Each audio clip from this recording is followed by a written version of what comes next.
Hello friends, Sheetal life चॅनलमध्ये तुमचं सगळ्यांचं मनापासून मी स्वागत करते। तर आज आपण झिंगे बनवणार आहोत। तर चला मग आपण रेसिपीला सुरुवात करूया। सगळ्यात पहिले कढई ठेवलेली आहे। कढईमध्ये तेल आणि जिरं टाकलेलं आहे। जिरं चांगलं झालं का मग नंतर कांदे टाकायचे आहे। कांद्यांना चांगलं परतवून घ्यायचं आहे। नंतर आपण त्याच्यात झिंगे टाकणार आहोत। ही रेसिपी जर आवडली तर चॅनलला सबस्क्राईब नक्की करा फ्रेंड्स आणि लाईक करायला विसरू नका। तर आता आपण कांद्यामध्ये झिंगे टाकलेले आहे। चांगले त्यांना मिक्स करून घ्यायचं आहे। तर चांगले परतवून घ्यायचे आहे। असे मस्त तेलात कुरकुरीत होतात ते। तर असे झिंगे कोणी बनवलेले आहे नक्की कमेंटमध्ये मला सांगा।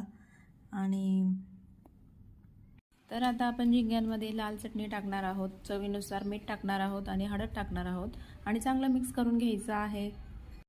आणि थोडीशी कोथिंबीर पण टाकायची आहे। तर आपले झिंगे रेडी आहे आता। तर ही रेसिपी आवडली तर नक्की लाईक शेअर सबस्क्राईब नक्की करा फ्रेंड्स। बाय।